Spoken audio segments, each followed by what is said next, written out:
animados porque lhes pedi uma canção e eles diziam como entoar o cântico do Senhor em terra estranha. Mas hoje, nessa manhã, nós estamos entoando o cântico do Senhor em terra do Senhor. Aleluia, louvado seja o nome do Senhor, porque esse lugar é terra santa para a glória do Senhor. Então diga a Ele nessa manhã: Senhor, vem transformar o meu ser. Deus, vem alegrar o meu coração. Temos razão para louvá-lo, porque Ele é o Senhor. A razão, querido, será sempre a cruz do Calvário.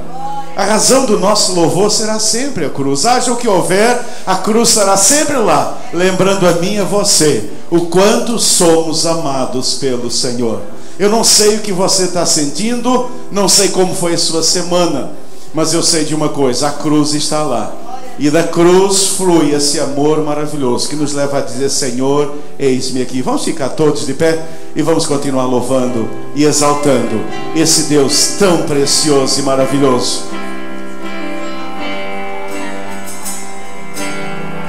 Senhor, eis-me aqui.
Deus, aleluia. Os irmãos podem todos assentar.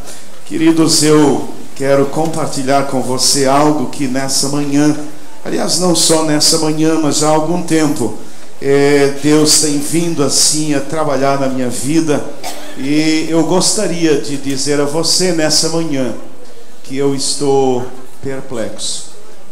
Eu estou perplexo com algo que o apóstolo Paulo diz, porque essa palavra do apóstolo Paulo me pegou e eu estou tentando digerir essa verdade, e confesso aos irmãos que eu estou envergonhado diante daquilo que o apóstolo Paulo fala aos irmãos em Filipos, aos crentes filipenses. Paulo está preso numa prisão em Roma. Paulo imagina que provavelmente será martirizado. Era Nero quem era o imperador nesta época.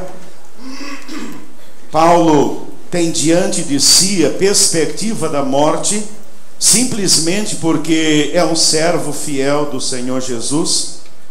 E ao invés de fazer qualquer outro pedido de oração, o apóstolo Paulo escreve à igreja e diz assim: contudo, ainda que eu seja derramado como libação sobre o sacrifício, que é uma imagem do líquido sendo derramado sobre o sacrifício que está sendo oferecido a Deus, ou seja, ainda que eu morra como mártir pelo Evangelho, eu faço a serviço da vossa fé e folgo e me regozijo com todos vós. Pela mesma razão, folgai vós também e regozijai-vos comigo.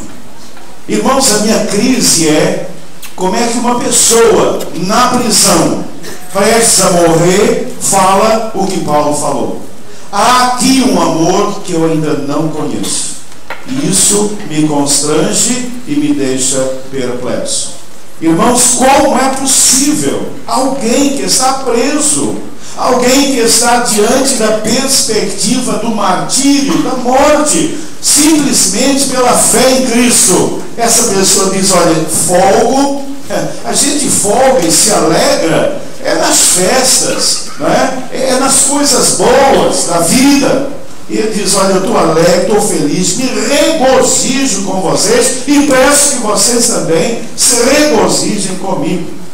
Irmãos, há algo aqui de profundo que eu não consigo ainda entender, mas eu espero um dia que o Senhor me permita não apenas entender, mas experimentar e vivenciar um tão grande amor pelo Senhor Jesus Cristo. Creio eu que é isso que está faltando hoje na igreja dos nossos dias. É uma igreja que está disposta a ir para o martírio por amor ao seu Senhor, que o ama tanto que está disposta a isso. Que Deus possa nessa manhã complementar essa palavra ao seu coração, ao meu coração. Que Deus nos abençoe. Quero saudar a todos, dar as boas-vindas, dizer que é muito bom ter cada um de vocês, queridos, aqui conosco. Eu gostaria também, creio que os avisos já foram aqui colocados, os irmãos já tiveram uma visão panorâmica. Eu quero lembrar que nós teremos hoje uma reunião da setorial dos ministérios. Teremos na terça-feira, à noite, hoje à noite teremos também Mulher Cristã em Ação. Todas as irmãs são convidadas a estar aqui logo mais 17 horas no terceiro piso.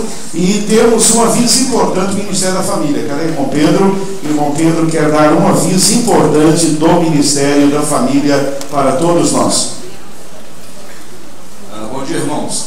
Eu só gostaria de lembrá-los, a todos os casais da nossa igreja, que na sexta-feira que vem, dia 20, nós teremos o nosso encontro de casais mensal. Quem estará conosco é o pastor Pedrão, da Ciro Rio, acho que muitos aqui já o conhecem. É alguém que tem nos abençoado muitíssimamente todos os anos, e ele nos dará o privilégio na sexta-feira. Então venha, traga visitantes, traga um quitudezinho para que depois nós nos confraternizemos ali fora. Tá bom? Sexta-feira, às 20 horas, aqui o pastor Pedrão. Você está convidado. A segunda questão é a seguinte: eu gostaria de fazer uma pergunta para vocês. O que você tem de mais precioso na sua vida? Eu quero que seja a salvação. A salvação em Jesus Cristo. país hoje vive um momento não muito favorável economicamente. Mas se você tivesse um dinheirinho sobrando, um dinheirinho guardado, eu quero ver que você investiria em algumas coisas. Por exemplo, trocar de automóvel, uma reforma na sua casa, uma compra de um terreno, num curso profissionalizante que trouxesse mais especialização na sua área. Eu sei que você faria esses investimentos. Mas a coisa mais importante que é na minha vida, e eu quero crer que deva ser na sua também, é a sua esposa, é o seu casamento. E a pergunta é: você tem investido nele? Você tem investido no seu casamento? Irmãos, o inimigo tem investido maciçamente contra nós casados. Ele não tem perdido tempo. E nós temos visto aí, dia após dia, resultados devastadores na vida de muitos casais das nossas igrejas. Então, eu quero conclamá-los para que você, se você ainda não fez a sua inscrição para o retiro, faça-o hoje, aqui no balcão do Encontro. Invista no seu casamento. Nós precisamos, irmãos, temos sido atacados diariamente pelo inimigo. O inimigo quer muito que os nossos casamentos sejam destruídos. Invista no seu casamento. Você precisa. Faça isso hoje. Porque eu sei que Deus tem grandes coisas para nós esse ano. Tá bom? Faça hoje. Louvado e bendito seja o nome do Senhor. Se inscreva mesmo que você será ricamente abençoado. A propósito de casamento, quantos de vocês já abraçaram o seu cônjuge hoje, né? Eu pela manhã dei um abraço gostoso, apertado. Dei ou não dei? Ela foi dando mão. Se eu falo, mas tá lá, né? Então, já deu o seu abraço de hoje, aquele abraço apertado, né? Aquele abraço gostoso, aquele cheirinho no cangote, né? Você já fez isso hoje com o seu cônjuge? Isso é bom demais, né? Então faça isso, não agora, mas depois você aproveite, né? É bom demais. Quero dizer a vocês que está casado é bom demais, casamento é bom demais. Então, casa, e temos aí o próximo casamento é Paola, né? Paola é o próximo casamento, mas depois da Paola tem mais casamentos hoje. Aliás, hoje não, esse ano acontecendo, e nós damos graças ao Senhor por essa bênção tão preciosa. Quero dar as boas-vindas a todos nesta manhã.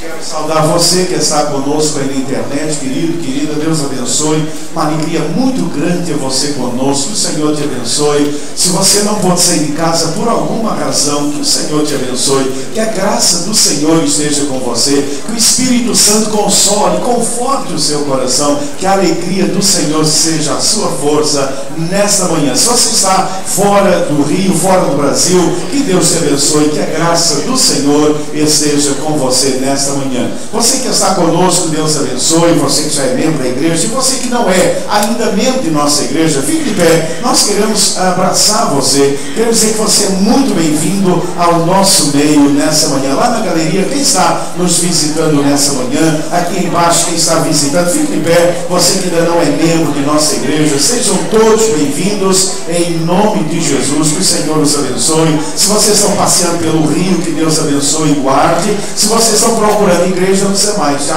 achou, não vai achar igreja melhor do que essa, viu, meu irmão? Então que Deus te abençoe ricamente. Vamos todos nos colocar de pé. Sai agora do seu lugar, tem um abraço apertado, o irmão está aí ao seu lado, atrás de você, pergunte o nome, dê o seu nome para ele, dê o seu nome para ela, diga: olha, eu sou o vivo aqui nessa igreja. Você quem é, meu irmão? Qual é o seu nome?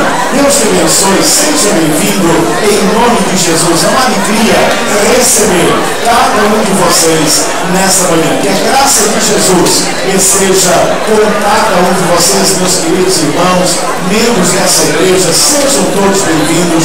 Que o Senhor os abençoe rica e abundantemente.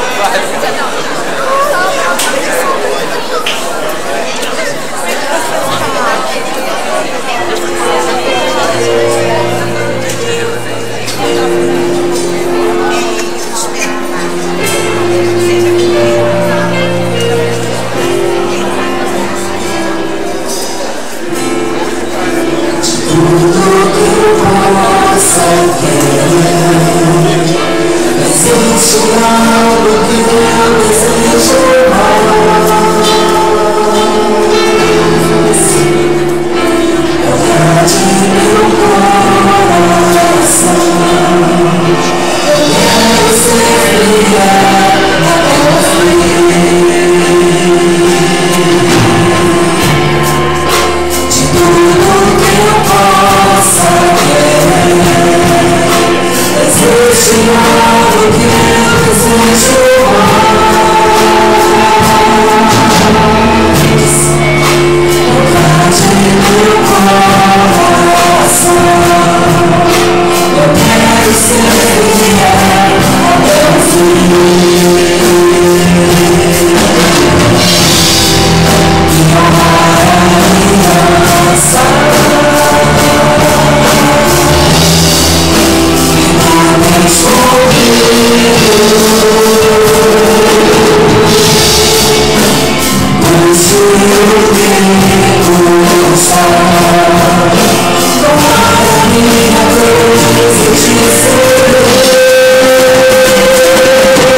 todos a sentar. Que desafio maravilhoso é sermos fiéis ao Senhor até o fim. Que o Senhor nos abençoe rica e abundantemente. Quantos irmãos estão aniversariando hoje? Hoje, quem está aniversariando?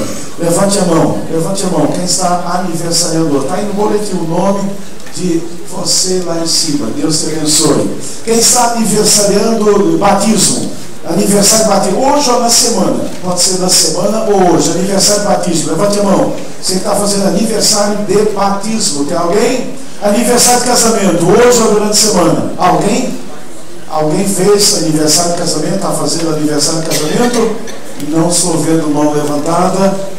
Muito bem, nós vamos orar por aqueles que estão aniversariando hoje. E você, querido, que tem um motivo de oração, que gostaria de colocar diante de Deus nessa manhã, fique de pé. Nós vamos orar juntos ao Senhor nosso Deus nesse momento. Então, se há um motivo de oração, você gostaria agora de colocar diante do Senhor. Se você está passando por alguma luta, alguma perseguição, entregue ao Senhor agora. Confie no Senhor, descanse no Senhor, creia que o Senhor tem poder para te abençoar e para te livrar. Pai, nós louvamos o teu nome nesta manhã, porque o Senhor é Deus, o Senhor é todo poderoso, o Senhor é o Criador de todas as coisas. Pai, tudo que existe foi criado pelo Senhor. Antes de existirem, já estavam na mente do Senhor. Deus, o Senhor é Deus de toda a criação. O Senhor é o nosso Deus, é o nosso Senhor. E nessa manhã nós clamamos a Ti. Nós cremos no Teu poder, cremos na Tua graça, descansamos em Ti, Senhor. E eu entrego agora a Ti, meu Pai, a vida de cada irmão, a vida de cada irmã. Deus, obrigado por aqueles que estão aniversariando hoje. Abençoe onde eles estiverem, meu Pai. Dê um dia alegre, dê um dia feliz na sua presença. E abençoe cada irmão que está de pé agora. O Senhor sabe qual é o motivo de oração. Aqueles que estão agradecendo, que o Senhor recreie o seu coração mais e mais. Aqueles que estão passando uma luta, uma dificuldade, um problema, Senhor, abençoe em nome de Jesus. Pai, eu peço que o Senhor traga cura sobre aquele servo que está enfermo, libertação sobre o oprimido, alegria sobre aquele que está triste, ó Deus, libertação sobre aquele que está sendo perseguido. Pai, nessa manhã, opere na vida de cada um de nós e que a Tua graça nos abençoe rica e abundantemente e que saiamos daqui, Deus, renovados, restaurados, abençoados pelo Senhor. É a nossa oração. Em nome de Jesus, o Senhor da glória. Amém e amém e amém, Senhor. Amém, os irmãos podem todos assentar. E nós vamos ter agora, queridos, um momento de oração pelo nosso país. Perdão. Quanta coisa aconteceu de domingo para cá, né? Quanta coisa aconteceu. Nós precisamos continuar orando, pedindo a Deus que o Senhor tenha misericórdia, que o Senhor tenha compaixão. Pedir a Deus perdão pelo pecado do nosso povo, da nossa nação, como fez Daniel. Ele orou, ele clamou a Deus para que Deus perdoasse o pecado do seu povo, que Deus tenha realmente misericórdia. Orarmos a Deus para que o Senhor livre essa nação, livre o nosso país dessa corrupção, que Deus tenha realmente misericórdia. E gostaria também, irmãos, de trazer uma palavra sobre algo que eu tenho assim observado. Os irmãos sabem que há duas forças que movem o mundo. Há duas forças que movem o mundo, não é? Uma é a força de Deus, que é o amor. A outra é a força do inimigo, que é o ódio. Normalmente, as ideologias e as revoluções, elas são feitas com ódio. Elas são feitas em cima do ódio. Você precisa odiar alguma coisa ou alguém. Não é? O ódio não vem do Senhor. O ódio não vem de Deus. O ódio não vem de Deus. O cristão não pode odiar sequer o seu inimigo. Sequer o seu inimigo. Porque o nosso mestre ensinou que nós devemos o quê? Amar até os inimigos. Os inimigos. Faz lembrar aquele marido que chegou ao pastor e disse: não aguento mais a minha mulher, vamos separar porque não a amo mais. Pastor disse: tudo bem, você não ama mais como esposa, ame como irmã em Cristo. Pastor, não dá para amar como irmã em Cristo, não dá para amar como esposa. Então, meu irmão, ame como inimiga. Você não tem saída não, meu irmão. Você não tem saída não. Então, veja, eu entendo que muitas vezes nos indignamos. Indignação sim, ódio não. Indignação sim, ódio não. Ódio não é de cristão. Uma das páginas mais cinzentas da história do cristianismo foi quando os cristãos odiaram, fizeram as cruzadas e partiram para as guerras santas.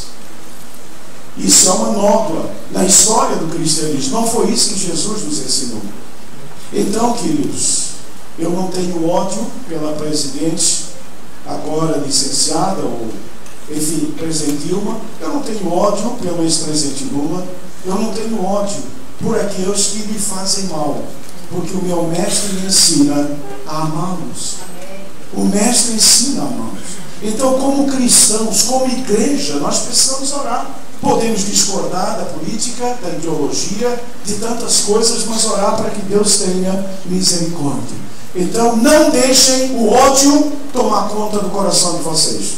Indignem-se sim, mas que essa indignação os leve a amar. A indignação leva o cristão a amar. A indignação leva o não cristão a odiar. Porque ele não conhece a Deus. Porque há uma única coisa que Satanás não consegue imitar. Não conseguirá jamais, é o amor. Ele não consegue imitar o amor. Porque ele é o ódio puro. Então, queridos, vamos orar, interceder pela nossa nação, pedir a Deus que o Senhor tenha misericórdia, que Deus tenha compaixão do novo governo. Enfim, tem gente que concorda, tem gente que não concorda, ok, eu sei, há pessoas aqui naturalmente nessa manhã, uns concordam, outros discordam, não entro nesse mérito, mas precisamos orar. Fato é que temos um novo governo, se legal, se não, mas vamos orar para que Deus tenha misericórdia e para que essa nação comece a reagir e para que a corrupção caia por terra e haja e a economia funcione e esse país seja um país que volte a ter prosperidade para o benefício do seu povo. Se você puder se ajoelhar agora, então se ajoelhe aí no seu lugar e levante um clamor a Deus. Onde você está agora? Levante um clamor ao Senhor. Peça a Deus nessa manhã pelo Brasil. Peça a Deus pelo presidente em exercício, Michel Temer, seus novos ministros. Que o Senhor tenha misericórdia, que Deus tenha compaixão dessa nação, que o Senhor pacifique essa nação, que o Senhor traga paz a esse país e que o Senhor traga de novo a ordem e o progresso para essa nação. Que seja a nossa oração nessa manhã. Clame a Deus, meu irmão. Clame a Deus, minha irmã, nesse instante.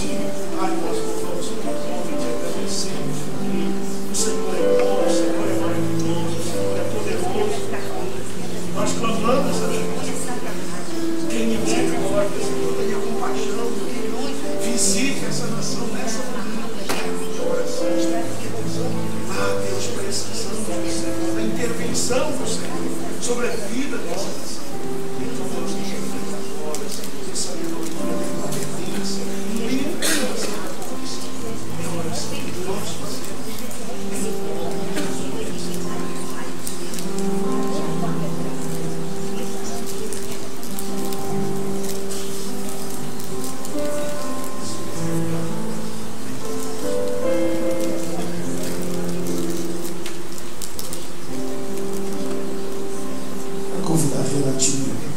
Para vir até aqui, vamos elevar a Deus a palavra de oração.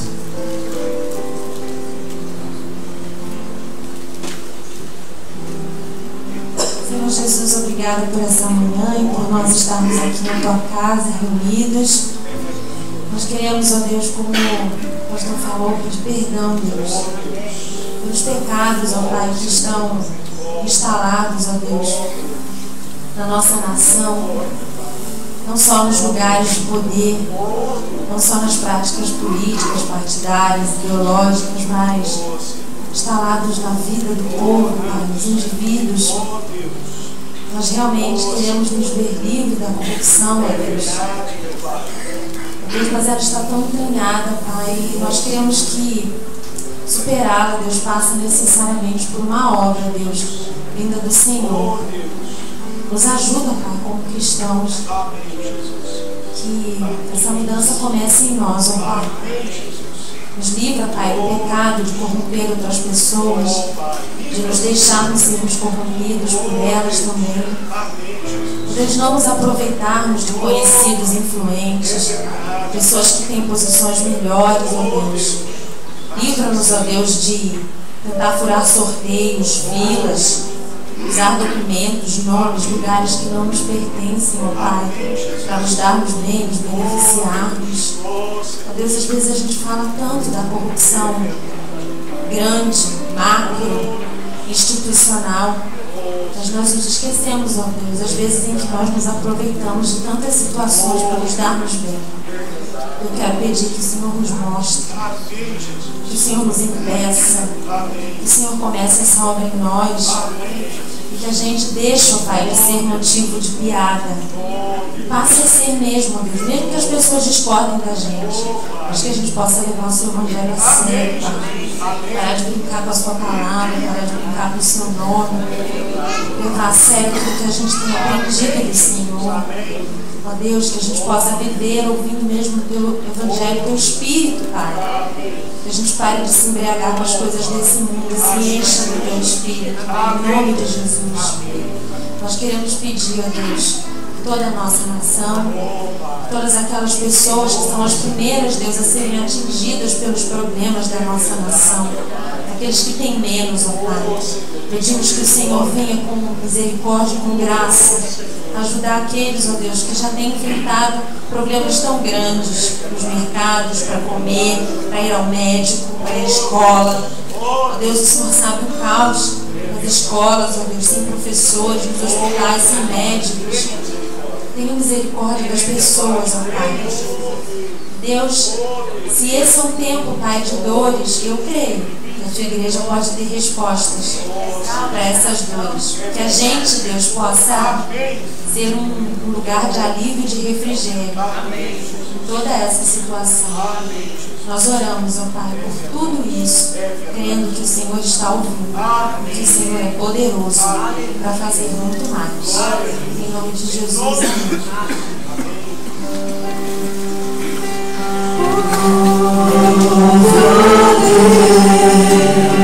Nossa oração altíssimo, sara essa nação, é o clamor da igreja, este agora, a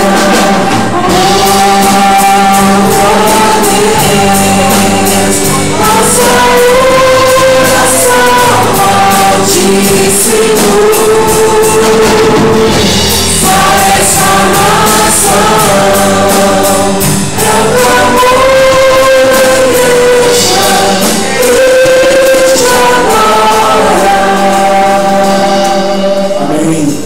Que o Senhor possa mesmo. Dá para. Estou ficando sem voz, não sei o que está havendo. Dá para aumentar um pouquinho mais o meu microfone? Obrigado. Amém, queridos. Que Deus continue nos abençoando. Que Deus continue nos levando a orar, a clamar pelo nosso país, para que Deus tenha realmente misericórdia. Vamos ficar de pé e vamos cantar. Está em nosso programa. Serviremos a Deus. Serviremos a Deus. Enquanto cantamos esse hino, você que trouxe o dízimo, a sua oferta, poderá trazê-la. Fica aqui à frente, eu quero orar com você ainda nesse momento. Então, se você trouxe o dízimo, a sua oferta, gostaria também, está no boletim, mas de dar uma notícia maravilhosa, irmãos, que merece assim uma estrondosa salva de palmas. A igreja, nesse ano, ela não apenas alcançou, mas ela ultrapassou o alvo de missões. Amém? Glória a Deus, palavra de vitória. Amém! Irmãos, você sabe, irmãos? Forte!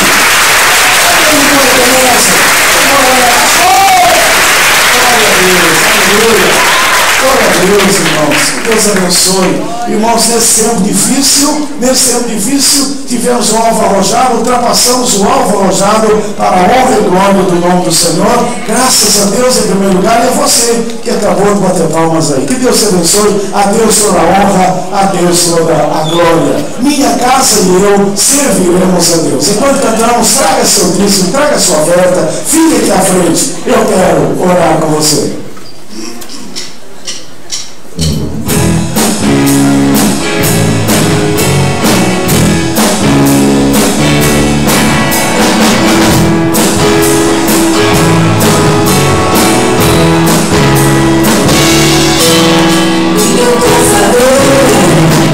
Serviremos a Deus.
Seja o nome do Senhor, a Ele toda a honra, a Ele toda a glória. Queridos, nós temos aprendido, Deus tem trazido ao nosso coração a palavra de que devemos orar para que Deus traga sobre as nossas vidas excelência e prosperidade.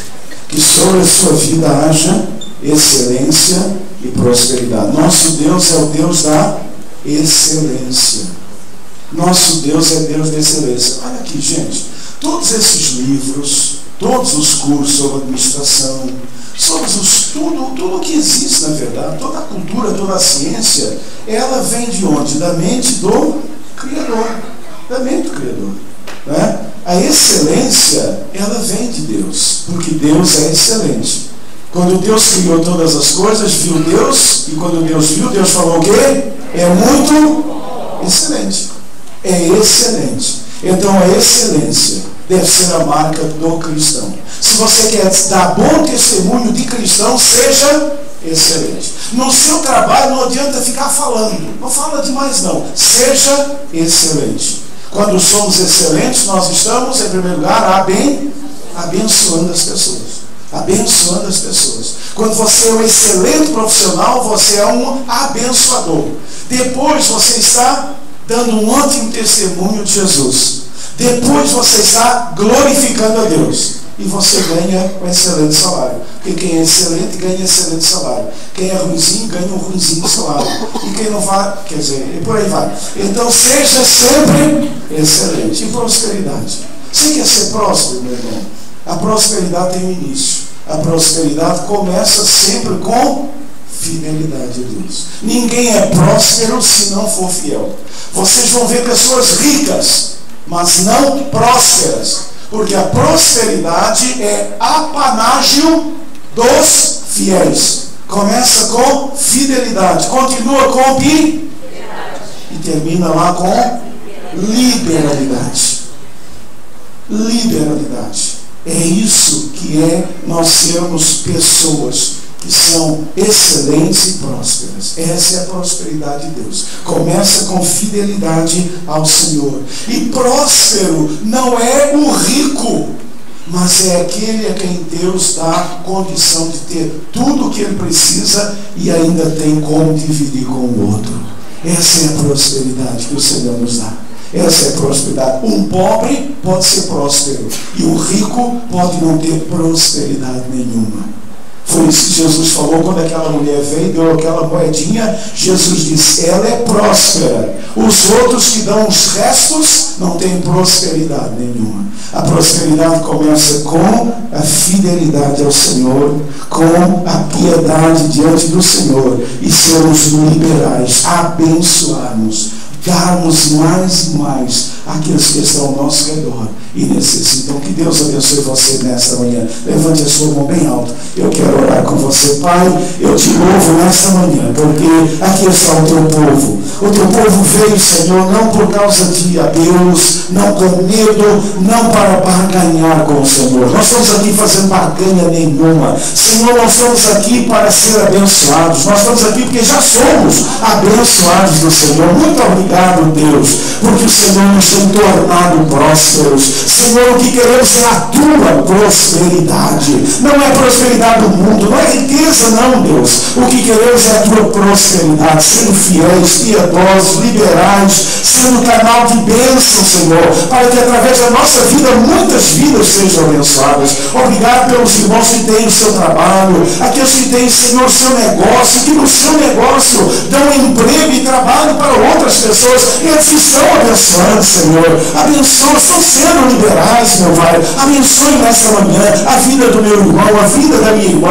Pai, dê saúde, dê forças, dê ânimo e dê sobretudo a certeza de que o céu não está em crise. O Senhor é Deus de todas as coisas. Ó Deus, agindo do Senhor, que Ele pode pedir. Então eu peço que o Senhor possa estar agindo na empresa, no trabalho, aqueles que são profissionais liberais. Deus abençoe, mande clientes, mande pacientes, Deus. Abençoe os negócios do teu povo, Senhor. Renove com poder e graça a vida, traga novas ideias, Senhor. Ó Deus querido, traga sonho de Jacó sobre cada um de nós, nos abençoando. É a nossa oração. E muito obrigado a Deus, porque pudemos ultrapassar o nosso alvo para missões. É uma oferta que não é para nós, Senhor, é para aqueles irmãos que estão lá no campo, e nós já vibramos, Senhor, ao ver a alegria deles, e almas e almas e almas se convertendo ao Senhor Jesus. A ti, Senhor, toda a glória. Nós oramos agradecidos em nome de Jesus, o Senhor da glória. Amém e amém e amém, Senhor. Que Deus os abençoe ricamente. Podem todos assentar. Louvado e bendito seja o nome do Senhor. É Ele toda a honra e toda a glória. Vamos abrir a palavra do Senhor. E eu quero convidar você a abrir a sua Bíblia comigo, mas pode ir tranquilo para o seu lugar. Irmãos, não deixem de ler a Bíblia, a palavra do Senhor a cada dia. A leitura da palavra de Deus, ela abençoa a nossa vida. A leitura da palavra de Deus, ela nos impede de pecar. O salmista diz: escondi a tua palavra no meu coração, para eu não pecar contra ti. Então, quando a palavra está escondida no coração, é algo tremendo e maravilhoso. Abra a sua Bíblia comigo, 2 Coríntios, capítulo 12, versículos 6 até ao versículo 10. Segunda carta do apóstolo Paulo aos Coríntios, 12, de 6 a 10. Pois se quiser gloriar-me, não serei insensato, porque direi a verdade. Mas abstenho-me para que ninguém pense de mim além daquilo que em mim vê ou de mim ouve. Ninguém para que ninguém pense de mim além daquilo que em mim vê ou de mim ouve.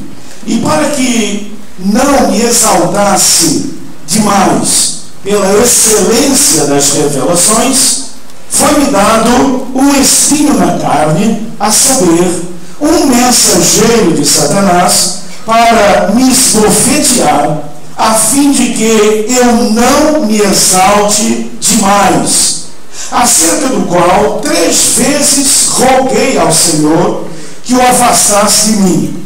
E ele me disse: a minha graça te basta, porque o meu poder se aperfeiçoa na fraqueza. Por isso, de boa vontade, antes me gloriarei nas minhas fraquezas, a fim de que repouse sobre mim o poder de Cristo.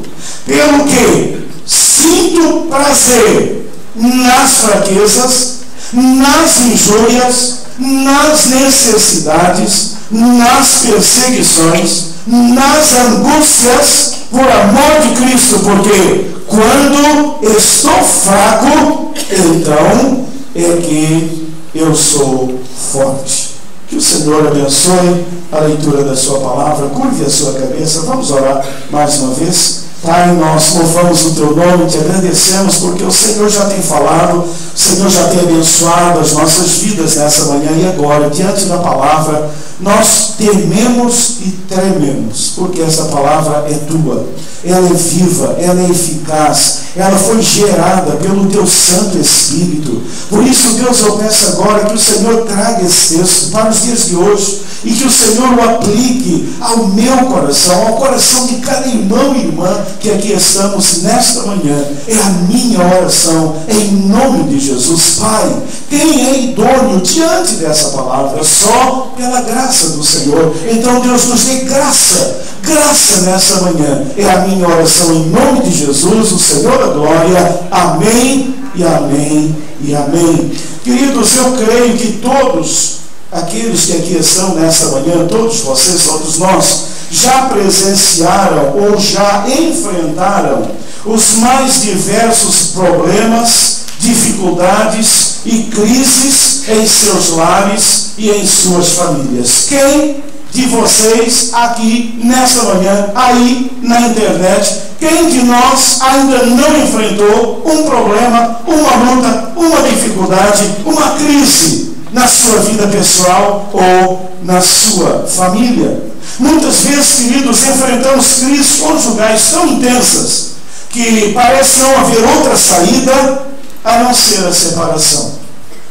Infelizmente, às vezes, as crises conjugais, elas são tão sérias que parece não haver outra saída a não ser a separação. Outras vezes enfrentamos crises tão sérias com filhos que não sabemos o que fazer e simplesmente desabamos junto com a nossa família. Tenho visto isso acontecer com tantas pessoas. Irmãos, quando os filhos começam a dar trabalho e quando a gente começa a não saber o que fazer com eles, é uma situação de crise, é uma situação crítica. Outras vezes enfrentamos crises econômicas e financeiras. Essas crises são fruto ou do desemprego, que muitas vezes nos acomete, ou pior do que isso, descontrole com os gastos. Talvez você esteja assim aqui nessa manhã e nos sentimos perdidos sem saber o rumo a tomar. Mas ainda outras vezes, queridos, é uma enfermidade que nos acomete, traz consigo todo tipo de temor, de insegurança em relação ao presente, em relação ao futuro. Mas talvez a crise mais difícil de enfrentar seja uma doença terminal, ou até mesmo a morte de um ente querido. Nesses momentos de dor intensa, somos tomados pela angústia e muitas vezes também pela perplexidade, sem saber o que dizer, sem saber como enfrentar, sem saber como lidar com esse tipo de crise, chegando muitas vezes a questionar o próprio Deus. Há alguém aqui nesta manhã, nesta situação? Se desejamos que as nossas famílias sejam um testemunho vivo do poder do Evangelho de Cristo, precisamos aprender a enfrentar as crises em nossas famílias e em nossos lares. O apóstolo Paulo, um homem habituado a todo tipo de luta e sofrimento, no texto que acabamos de ler, compartilha conosco uma das crises mais sérias, mais profundas. Talvez tenha sido a crise mais profunda da vida do apóstolo Paulo. A forma como ele enfrentou, a forma como ele venceu a crise e o sofrimento é um ensinamento precioso para cada um de nós nesta manhã. São as lições que Paulo aprendeu, são as lições que Paulo nos ensina, que eu desejo compartilhar com você nesta manhã. E o tema da mensagem é esta: superando crises na família. Eu não sei qual é a crise que você está enfrentando nesta manhã, mas eu suponho que muitos aqui estejam enfrentando algum tipo de crise. E nesta manhã eu gostaria de lhe mostrar que nós aprendêssemos, à luz da experiência da palavra de Deus, à luz da experiência do apóstolo Paulo, como superar as crises terríveis que muitas vezes se abatem sobre as nossas famílias. Aprendemos com o apóstolo Paulo que para superar crises pessoais ou em nossa família é necessário tomar 3 atitudes. E eu gostaria que você guardasse estas atitudes no seu coração, porque elas lhe darão força e ânimo para vencer e superar todo o tipo de crise. A primeira atitude de Paulo diante da crise, primeira grande atitude que o apóstolo Paulo tomou diante da crise foi buscar o Senhor. Paulo não ligou para um pastor, Paulo não foi a uma igreja, Paulo buscou a Deus, Paulo buscou ao Senhor. Ele foi para os pés do Senhor. O texto está lá, acabamos de ler. Foi-me colocado um espinho na carne, um mensageiro de Satanás para me atormentar. Vejam a linguagem que Paulo usa. É uma linguagem tremenda.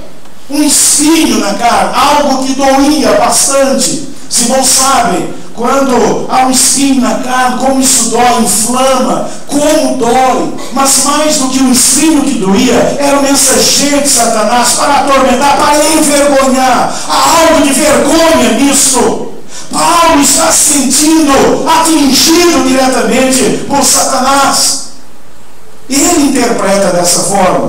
Agora veja qual é a reação. Por 3 vezes roguei ao Senhor que o removesse de mim. Qual foi a primeira atitude do apóstolo Paulo? Ir para os pés do Senhor. Ir para os pés do Senhor. Essa é a primeira atitude que nós precisamos tomar. Derramando a alma com confiança diante do Senhor. Foi o que Paulo fez. Ele foi derramar sua alma diante do Senhor, confiando inteiramente na bondade do Senhor. Deus é bom, o tempo todo Deus é bom. Irmãos, Deus age sempre com bondade. Deus não pode deixar de ser bom.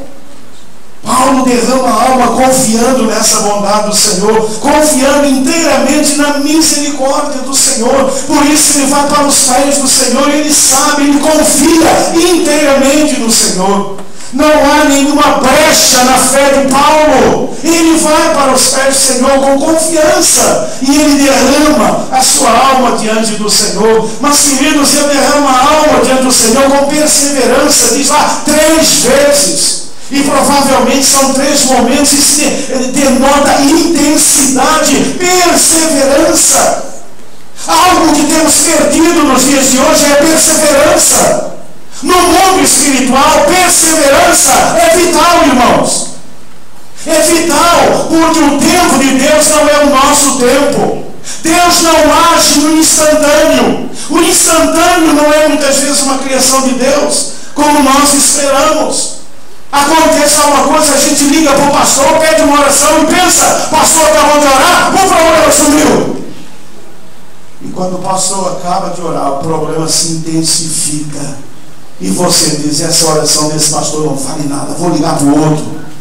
E aí a gente fica ligando para A, para B, para C, e o problema muitas vezes cada vez fica maior. Porque, meus irmãos, nos falta essa perseverança. 3 vezes orei, 3 vezes intensidade, perseverança, orando e clamando até o Senhor responder.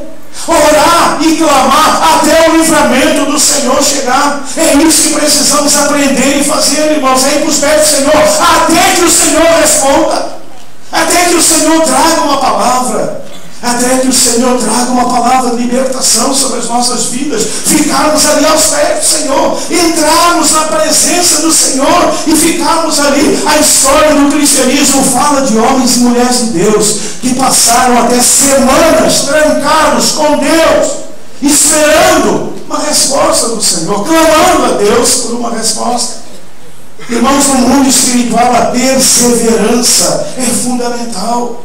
Às vezes você vai orar não é uma semana, não, você ora meses, você ora anos por uma situação diante de Deus. É necessária perseverança, buscar ao Senhor com confiança, sabendo em quem temos crido, mas perseverarmos na presença do Senhor, até que o Senhor traga uma palavra ao nosso coração, até que o Senhor fale conosco, porque Deus fala e Deus quer falar com você. Então, queridos, a primeira atitude para vencer as crises que estão aí é irmos para os pés do Senhor, confiando, derramando a alma, dizendo para o Senhor tudo que você está sentindo, tudo que você está passando. Fala para o Senhor, conta para Ele, como diz o hino, a Jesus Cristo contarei tudo que haja em meu peito. Conta para o Senhor, confie nele, fale com ele, diga para ele aquilo que está incomodando você. Paulo estava profundamente incomodado com esse espinho. Paulo estava profundamente incomodado com essa ação satânica na vida dele. Mas o que ele fez foi ir para os pés do Senhor e rogar ao Senhor, clamar ao Senhor, perseverar diante do Senhor. Meu irmão, nessa manhã, não desista! Persevere diante do Senhor. Diga para o Senhor, enquanto o Senhor não falar, eu não vou sair daqui. E isso, Deus, não é uma atitude contra o Senhor, mas é uma necessidade da minha alma. Quando o anjo estava lá brigando ou lutando com Jacó, o que é que Jacó disse para o anjo, irmãos? Não te deixarei enquanto não me abençoares. Se fosse comigo ou com você, provavelmente teríamos saído dali sem a bênção. Não teríamos pago o preço, mas teríamos saído de lá sem a bênção. A Bíblia diz que ele ficou lutando a noite toda contra aquele anjo. A noite toda lutando, gente. Isso é perseverança. É perseverança. Não é colocar apenas um pedido de oração aqui e pensar, está resolvido. É perseverança. É se colocar diante do Senhor. E Jacó está lutando ali com o anjo. Lutando com o anjo. E ele diz, não te deixarei. Não te deixarei. E o anjo precisou deslocar-lhe a perna para que ele o soltasse. Porque ele estava ali perseverando diante do Senhor. Irmãos, é essa busca de Deus que eu lhes falo nessa manhã. É buscar ao Senhor com essa intensidade, com essa perseverança na presença do Senhor, crendo e tendo a certeza, há um momento em que o Senhor vai trazer uma palavra, e quando essa palavra vier, ela vai encher o meu coração. Ela vai trazer a resposta que eu preciso. Deus é Pai. E sabem, queridos, muitas vezes Deus espera, Deus demora, porque Deus quer ver exatamente a minha perseverança diante dEle. Precisamos de homens e mulheres, de jovens, moços, moças, crianças, que sejam perseverantes diante do Senhor. Abandonem o instantâneo. Hoje o que a gente faz é pular de igreja em igreja, é ligar para todo mundo que a gente conhece e esquece que nada disso pode ser em vão e é necessário, nada contra, mas você precisa ir para os pés do Senhor, se colocar ali diante dEle, clamando ao Senhor e dizendo, Senhor, eu preciso de uma resposta sua para o meu coração. Senhor, fale comigo. Buscar ao Senhor com intensidade. Buscar ao Senhor com intensidade, buscar ao Senhor com perseverança é a primeira forma de nós começarmos a vencer e a superar todas as nossas crises. Irmão, irmã, vá para os pés do Senhor, se coloque diante do Senhor, derrame a sua alma diante do Senhor. Deus é especialista em alma humana. O Senhor Jesus disse: vinde a mim, vós todos que estáis cansados e oprimidos, e eu vos aliviarei. Só no Senhor nós encontramos esse alívio.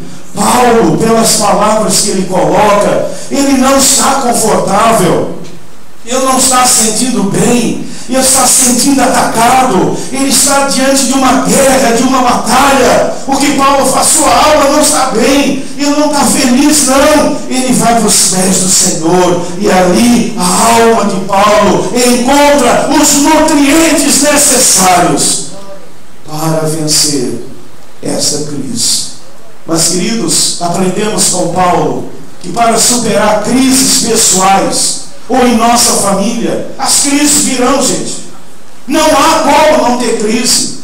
Não há como não enfrentar problemas. Não há como. Todos vamos enfrentar. As crises virão. Sobre a minha vida, sobre a sua vida, sobre o meu casamento, sobre o seu casamento, sobre a nossa família, as crises virão. Aprendemos com Paulo que para superar crises pessoais ou crise em nossa família é necessário tomar uma segunda atitude que ele tomou. Irmãos, essa atitude, ela é fundamental. Essa atitude, ela é revolucionária na nossa vida. É ouvir o Senhor. É ouvir o Senhor. Irmãos, aqui está a diferença entre cristianismo e religião. Cristianismo, religião é monólogo, cristianismo é diálogo. Eu falo e Deus responde. Isso só no cristianismo. Por isso nós dizemos que a pessoa precisa de Jesus. Por que a gente sai dizendo que você precisa de Jesus? Que a pessoa precisa falar, ouvir, se relacionar com Jesus. Não é dizer para a pessoa que ela precisa ser religiosa, que ela precisa ser batista, que ela precisa ir para a igreja. Não é isso que ela precisa. Ela não precisa de religião, ela precisa de Jesus. Ela precisa ouvir o Senhor falar com ela. Porque só há transformação quando Deus fala conosco. Porque, irmãos, nós somos terríveis, nós somos muito mauzinhos. Nós somos maus, nós somos terríveis. Por nós a gente não muda nunca. O que nós sabemos fazer é nos justificar. Nós nos achamos bons, os melhores. Vai alguém falar para você que você errou. Você não vai dizer que não foi você que errou, foi outra pessoa. Nós não admitimos nunca o erro, temos pavor da verdade. Precisamos de ouvir a voz de Deus. O que nos transforma é a voz do Senhor. A segunda atitude de Paulo, ele buscou, ele falou, ele derramou, mas agora Paulo silencia. Ele quer ouvir o Senhor. Sabe, há muita gente que fala demais. Não para ouvir. Não para ouvir. Fala o tempo todo. O tempo todo o Senhor diz: eu quero falar, mas eu não quero que o Senhor fale. Eu quero falar. Você precisa ouvir o que Deus tem a dizer para você. Deus tem algo a falar com você. Deus quer falar conosco, mas não estamos ouvindo. A segunda atitude é essa. Olha o que diz o texto sagrado, irmãos. Olha o que diz o texto. O texto está resumido aí, nós já o lemos, os irmãos podem lê-lo todo na Bíblia.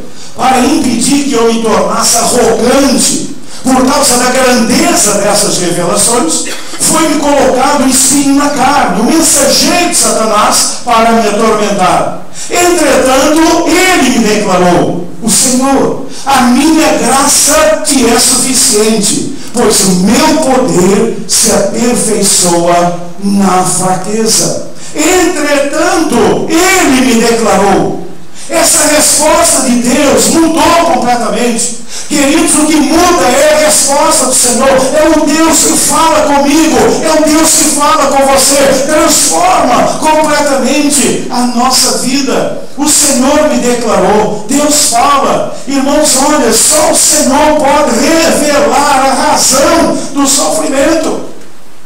Paulo está perplexo. Por que estou passando por essa situação? Deus, eu tenho que procurar ser fiel. Deus, não está acontecendo. E aí quando Paulo começa a falar, então o Senhor fala com Paulo. Só o Senhor pode revelar a razão do sofrimento. Só o Senhor conhece a origem do sofrimento. Só o Senhor conhece o propósito do sofrimento. Eu quero dizer a você nessa manhã, nada do que está acontecendo com você é sem propósito de Deus. E você olha para mim e diz, mas qual, pastor? Não sei. Mas eu sei quem sabe. Irmãos, olha o que Paulo diz. Para impedir que eu me tornasse arrogante por causa da grandeza dessas revelações, foi-me dado um espinho na carne. Quem foi que falou isso para Paulo? Quem foi? Foi o rabino que ele procurou? Foi um pastor que ele procurou? Não. Quem revelou isso para Paulo foi o próprio Deus. Paulo está angustiado. Paulo está angustiado. Ele fala isso no texto. Ele está angustiado. Lá no texto ele fala. Ele está sentindo fraqueza. Ele está sentindo necessidade. Ele está se sentindo perseguido. Ele está se sentindo angustiado. Tudo isso ele está sentindo. Porque tudo está acontecendo. Por quê? Mas o Senhor traz a revelação. Só Deus pode revelar a razão daquilo que você está enfrentando. Quero dizer a você duas coisas. Primeira, há um propósito e uma razão de Deus. Há um propósito e uma razão de Deus em tudo que está acontecendo com você. Dois, só Deus. E Deus pode. E Deus quer revelar isso para você. Agora demanda tempo e você se colocar aos pés do Senhor. Para impedir que eu me tornasse arrogante por causa da grandeza das revelações. Deus havia dado revelações, visões espirituais grandiosas ao apóstolo Paulo. Numa delas ele conta que foi arrebatado até o terceiro céu, ao lugar da habitação de Deus, e ali no terceiro céu ele viu coisas tremendas e tão maravilhosas que sequer os homens poderiam referi-las e entendê-las. Então vejam, irmãos, o quilate das revelações que o apóstolo Paulo teve. Veja que tipo de profundidade espiritual e de experiências com Deus esse homem tem. E sabe de uma coisa? Nós somos humanos. O ser humano, gente, não vale nada. Isso agride, não agride? Agride, sabe por quê? Porque a gente acha que vale tudo, né? Eu sou tão bom, né? Puxa, tem tanto pinto lá na parede. Eu sou o epígono do conhecimento, né? Não é assim que a gente se acha? Todos nós somos epígonos de alguma coisa, não é verdade? Nós nos achamos aquilo tudo. Irmãos, a gente não vale nada. A gente não vale nada. Se nós nos mostrássemos como nós somos por dentro, irmãos, a gente fugiria uns dos outros. É que a gente coloca uma roupinha bonita, coloca um desodorante mais ou menos, e coloca, as senhoras se produzem, os homens se vestem, aquela história toda, e a gente passa uma imagem que normalmente não é aquela imagem que está lá dentro de nós. Então veja, todos nós somos vaidosos. Você sabia que você é vaidoso? Você é vaidosa, minha irmã. Você, meu irmão, é vaidoso. Você é cheio de você mesmo. Você é inchado de tanta coisa. Nós somos assim, vaidosos. E o mundo espiritual é um mundo cheio de perigos. E quando as pessoas começam a ter revelações de Deus, quando as pessoas começam a ter contato com o sobrenatural de Deus, com o místico de Deus, a pessoa se envaidece, ela se acha. Ela se acha, ela pensa, Deus só fala comigo, ou então Deus fala tudo isso para mim, porque eu sou especial para Deus. Não é nada, não. Você é o piorzinho que existe, meu irmão. Eu dizia isso no seminário, os alunos riam. Eu dizia, aqui nesse seminário só tem quem não vale nada, porque Deus só chama quem não presta. Porque Deus usa as coisas que não são para confundir as que são. Não é isso que a Bíblia diz? Não é isso que a Bíblia diz? É isso que a Bíblia diz. É isso aí. Então, Paulo, veja, era Paulo. Olha o que ele diz para que eu não me tornasse, para impedir que eu me tornasse arrogante por causa das revelações. Irmão, se não fosse esse espinho na carne, Paulo ia andar com o nariz empinado lá em cima. Paulo iria distribuir paninho de suor para abençoar as pessoas. Paulo iria querer tocar nas pessoas. Paulo ia ser uma tragédia no Evangelho do Senhor Jesus. Às vezes o que destrói um crente são as suas experiências espirituais, porque ele não consegue lidar com isso. Ele não consegue lidar mais com isso. Veja, é um homem da estatura de Paulo. Eu não estou falando de Vitor Valente, eu estou falando de Paulo de Tarso, ou de Saulo. Esse homem extraordinário. Mas esse homem, ele tinha uma capacidade, ele tinha uma propensão, como todos nós, para se tornar vaidoso, arrogante, metido, se achando mais espiritual. Será que tem gente aqui assim nesta manhã? Como eu tenho encontrado essas pessoas? Como eu tenho encontrado esses metidos espirituais? Essas pessoas cheias de vaidade. Esses que olham para você e dizem: você já foi batizado no Espírito Santo? Você fala línguas estranhas? E você olha para ele e você diz: você porventura sabe o que é amar? Irmãos, aliás, só para dizer uma coisa para vocês, o que a Bíblia nos ensina, e aí há um problema seríssimo, a evidência de espiritualidade é o fruto, a consequência são os dons. A evidência de batismo no Espírito Santo é dom espiritual. A evidência, você está me ouvindo? Tá? A evidência de batismo no Espírito Santo, que alguém foi batizado no Espírito Santo, é o fruto do Espírito. Fruto do Espírito significa caráter de Cristo. A pessoa batizada no Espírito Santo, ela tem o caráter de Cristo. A pessoa batizada no Espírito Santo, ela tem o caráter de fruto do. A consequência do batismo no Espírito Santo são os dons espirituais, que o Espírito Santo dá a quem Ele quer, como Ele quer, para a edificação do corpo de Cristo. E há um dom, apenas um dom, que o Espírito dá para a edificação pessoal, e que só deve ser usado em público se houver intérprete, para não dar confusão. Um único dom, o menor dos dons, está escrito na Bíblia. Irmão, não estou inventando nada não, é Bíblia. O menor Deus é o dom de línguas, para você falar com o Senhor numa língua que o Senhor te dá, para que a sua comunicação seja mais profunda. Provavelmente esse dom Paulo tinha também. Ele experimentou nessa situação de uma forma tremenda, extraordinária. Eu disse que ele ouviu coisas que ao homem não é lícito. Não é lícito, não tem palavra. Não tem como traduzir isso. E aí alguém chega. E como a gente está cercado desses irmãos em Cristo, eu amo. Quer dizer, eu faço força para amar. Eu faço força para amá-los, né? Mas você, e eu disse, e aí às vezes quando eu estou naquele dia, eu digo: mas meu irmão, você precisa ler a palavra de Deus. Ser batizado no Espírito Santo, a evidência de que você é batizado no Espírito Santo é o fruto do Espírito Santo. O fruto, caráter. E o caráter do Espírito é paz, longanimidade, bondade, domínio próprio. Contra estas coisas não há lei. Então essas vaidades, elas existem. A pior vaidade que existe é a vaidade espiritual. A pior vaidade que existe é a vaidade espiritual. Aquele crente que se acha melhor do que os outros. Aquele crente que se acha mais espiritual. Esse era o perigo de Paulo. Paulo estava indo por esse caminho, o caminho da arrogância, da vaidade.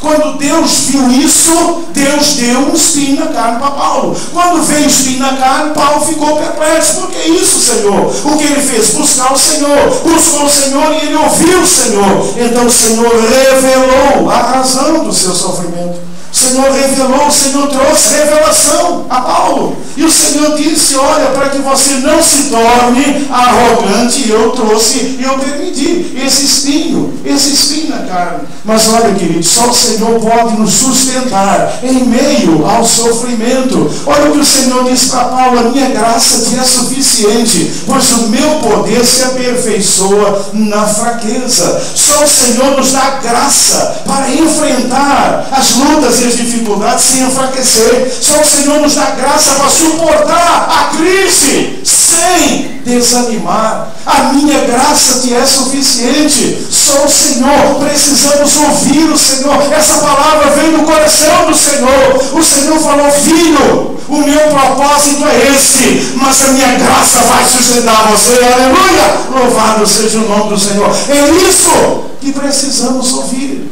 É isso que você e eu precisamos ouvir. Por isso, bastante aquele cântico: basta uma palavra tua. Ou então aquele outro que diz: uma só palavra que Deus mandar vai fazer a minha vida mudar. A minha vida mudar. Queridos, eu imagino que muitos de vocês estão aqui nessa manhã perplexos. Muitos de vocês estão aqui nessa manhã com perguntas, com questões. Por que isso está acontecendo? Por que meu parente? Por que seu cônjuge? Por quê? Por quê? Por quê? Querido, busque, ouça, ouça. Deus quer falar com você. Deus quer falar. Algo que também tem entrado nas nossas igrejas, irmãos, é a mediação. É a mediação dos profetas.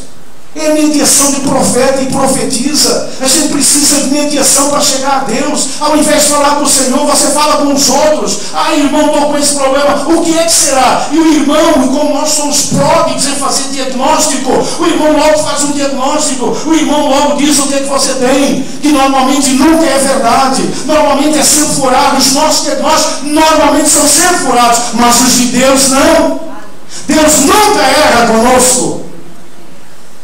As pessoas que eu conheço, frustradas com o Evangelho, na verdade foram frustradas por falsos profetas, profetisas, pastores e quejandos.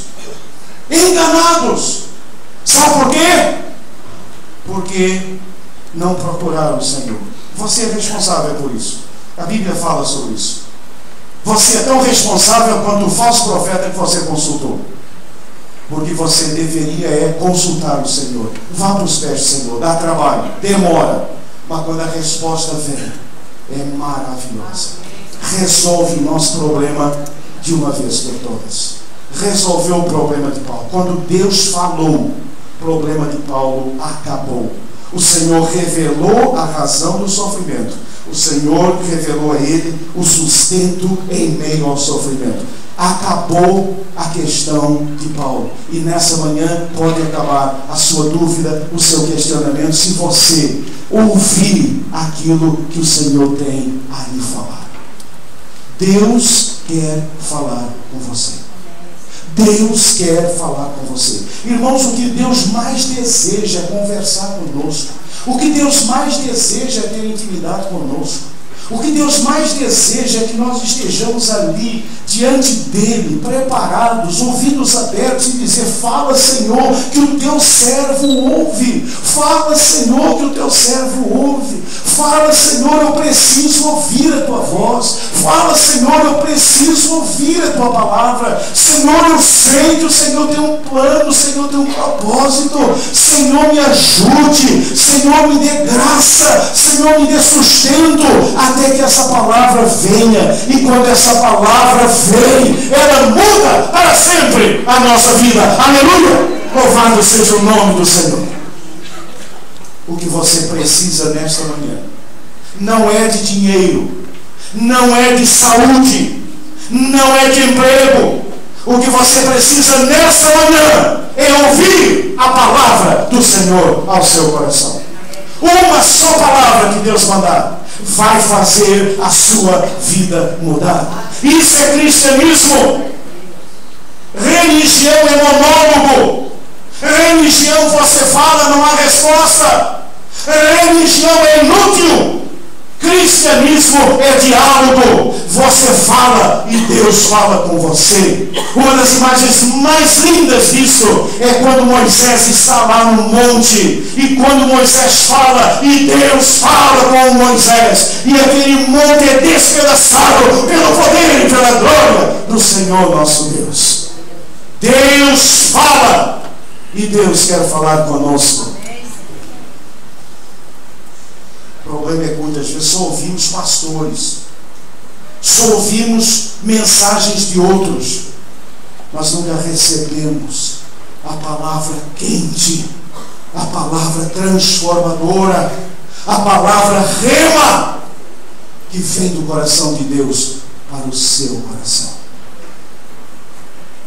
Há coisas a seu respeito que só Deus sabe e que Deus quer revelar para você. Pergunte para Deus. Vá para os pés do Senhor e diga: Deus, eu não vou largar o Senhor.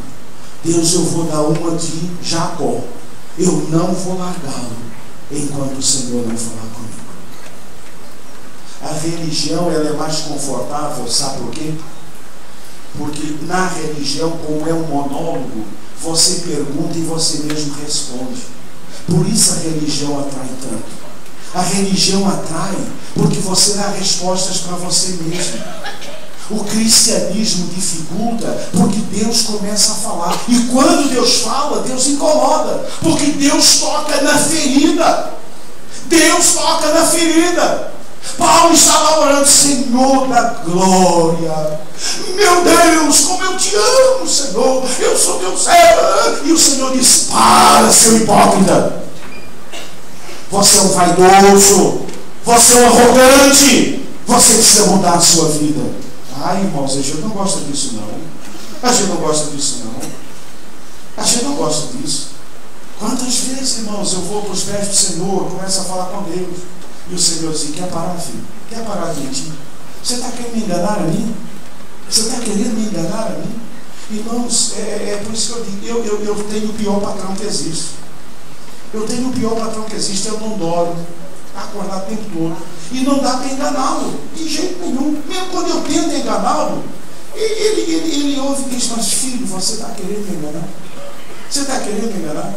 Mas Senhor, eu fiz isso, eu fiz isso. Eu posso falar para você por que você fez isso? Ah, Senhor, eu fiz porque eu te amo. Senhor, eu fiz por isso. Senhor, eu fiz porque eu posso falar para você qual é a realidade? E você, quando cai na besteira, dizer para Deus: pode, ela acaba com você, porque ele revela a realidade nua e crua. Por isso as pessoas não gostam de Cristo. As pessoas preferem religião. Na religião não há resposta. A resposta nós damos. A resposta que nós queremos dar.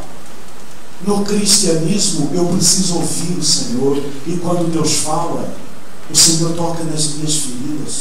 Irmãos, eu lhes pergunto nessa manhã: quem é que podia dizer para Paulo que ele era arrogante? Quem podia dizer para o apóstolo Paulo que ele era vaidoso? Quem podia dizer para o apóstolo Paulo aquilo que estava no coraçãozinho de Paulo? Quem pode dizer nessa manhã que tudo está no seu coração? O Senhor pode. Ouça o Senhor. Ouça o Senhor. E aprendemos com Paulo que para superar as crises pessoais, para superar as crises em nossa família, é necessário tomar uma terceira atitude. E a terceira atitude, queridos, é essa: é crescer no Senhor. É preciso crescer. É preciso crescer no Senhor. Olha o texto bíblico. Olha o texto bíblico. Sendo assim, ou seja, como Deus falou, sendo assim como Deus me falou, de boa vontade me gloriarei nas minhas fraquezas, a fim de que o poder de Cristo repouse sobre mim. Por esse motivo, por amor de Cristo, posso ser feliz nas fraquezas. Irmãos, isso é maturidade espiritual. Isso é crescer em Cristo. Ser feliz nas fraquezas, nas ofensas, nas necessidades, nas perseguições, nas angústias. Porque Paulo agora descobriu a grande descoberta do cristão maduro. Quando estou fraco, então é que eu sou forte no Senhor. Essa é a descoberta. A gente fala esse versículo, mas essa é a descoberta do crente maduro, do crente que cresce verdadeiramente no Senhor. Irmãos, é necessária maturidade espiritual. Maturidade espiritual. E para vencer crise eu preciso de maturidade espiritual, para reconhecer o senhorio de Cristo, sem duvidar do seu amor, sem duvidar do seu cuidado, sem questionar a sua vontade e o seu propósito para a minha vida. Deus é inquestionável na minha vida. Isso é maturidade, irmãos. Isso é maturidade espiritual. Como eu vejo faltar maturidade espiritual à igreja desse século 21. Como estamos numa igreja imatura. Fala igreja genericamente ou de uma forma geral. Irmãos, maturidade para reconhecer o senhorio Quirios de Cristo. O Quirios de Cristo, Ele é o Senhor, Ele é o dono da minha vida. Não posso duvidar do seu amor, não posso duvidar do seu cuidado por mim, aconteça o que acontecer.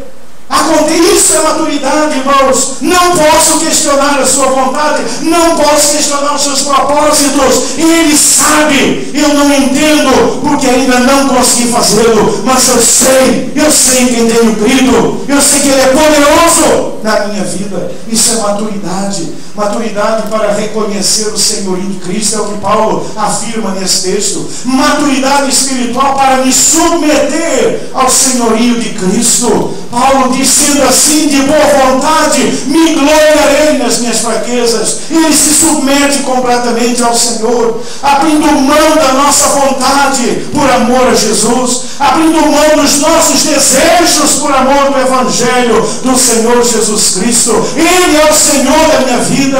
Ele pode fazer comigo o que Ele quiser para a honra e glória do seu santo e bendito nome. Se queremos, meus queridos irmãos, se nós queremos superar, vencer as nossas fraquezas, se queremos vencer as nossas crises, precisamos crescer no Senhor, amadurecer no Senhor.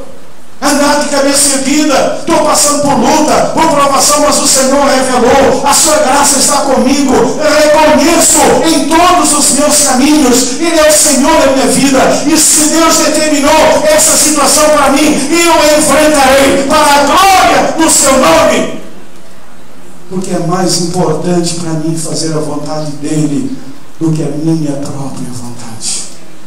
Irmãos, nós precisamos amadurecer. Nós estamos hoje com uma igreja infantilizada. Essas crianças, que não são tão crianças, não é? Você está olhando assim, pastor, já sou pré-adolescente, eu sei. Tá? Mas eles ainda têm algumas atitudes infantis. Nós temos hoje uma igreja infantilizada. Uma igreja que exige Deus. Uma igreja que exige Deus. Uma igreja que, se Deus não dá, fica brava, faz birra. É assim que são os crentes de hoje. Nós estamos vivendo uma realidade, irmãos, que não é bíblica. Uma realidade em que a igreja está ao serviço dos nossos desejos, da nossa vontade, ao invés de nós estarmos a serviço dos desejos e da vontade do Senhor. É a igreja que tem que nos servir. É a igreja que tem que nos servir. É Deus que é nosso servo. Não somos nós que somos servos dele. Ele é nosso servo. Os senhores somos nós. O Senhor sou eu. Não é Cristo. Cristo é servo. Ele tem que fazer o que eu quero. E se ele não fizer o que eu quero, eu fico bravo, eu vou embora, eu o abandono. Eu dou uma de pródigo. É uma igreja que não está crescendo. E muitas vezes tem me perguntado isso, Deus, como é que uma igreja pode crescer, Deus? Me ensine isso, me ensine a ensinar isso. Uma igreja madura, uma igreja que tenha maturidade para vencer a crise, uma igreja que não desanima, uma igreja que não olha para trás, uma igreja que continua olhando para frente, aconteça o que acontecer, invocá-lo-ei enquanto eu viver. Nada me separará do amor de Cristo. Nada me separará. Uma igreja firme, uma igreja madura, uma igreja crescida, uma igreja que ora, não para que Deus satisfaça a sua vontade, a nossa, mas a dele. Irmãos, Paulo está na prisão, sofrendo. E sabe, ele diz, eu oro por vocês. Sabe o que ele ora? Ele ora para que eles sejam cheios do Espírito, de conhecimento, de sabedoria, para que conheçam mais e mais o Senhor. Não há uma palavra em Paulo para que eles orem, para que Deus o tire da prisão. Não há uma palavra em Paulo, orem por mim, para que Deus me livre dessa prisão. Orem por mim, para que eu saia logo dessa prisão. Ele ora e diz, eu oro a Deus, para que vocês tenham o espírito de discernimento, entendam a vontade de Deus, conheçam mais e mais o Senhor. Essa é a minha oração na prisão. Precisamos crescer. Irmãos, precisamos crescer. E só crescemos com Bíblia, só crescemos com palavra de Deus, só crescemos calcados na palavra, só crescemos se seguirmos essa palavra do Senhor, se buscarmos, se ouvirmos, se pedirmos ao Senhor: Deus, me ensine a reconhecer o seu senhorio, a me submeter ao Senhor.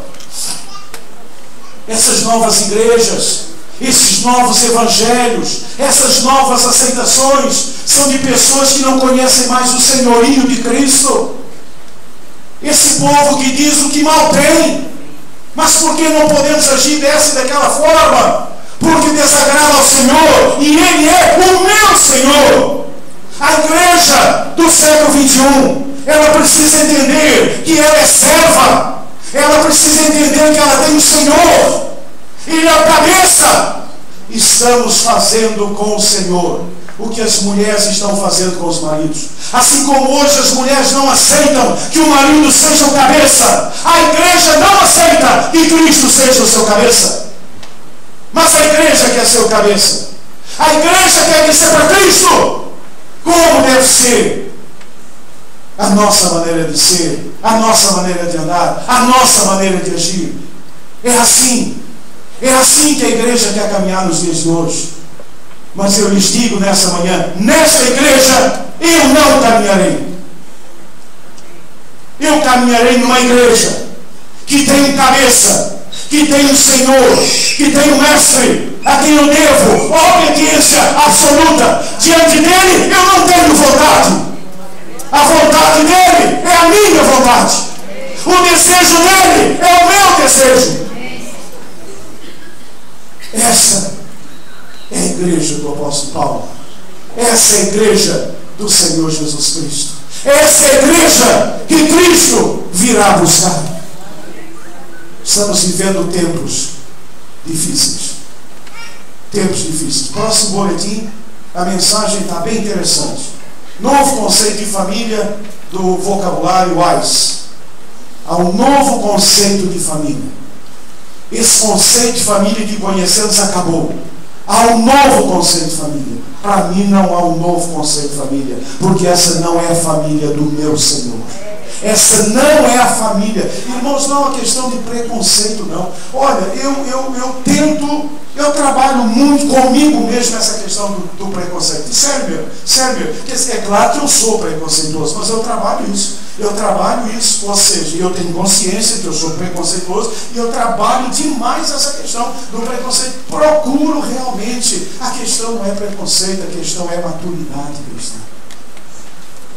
Quando vocês ouvirem essas pessoas ditas cristãs evangélicas falando que o mundo aplaude, vocês podem saber de uma coisa: ainda não cresceram em Cristo Jesus.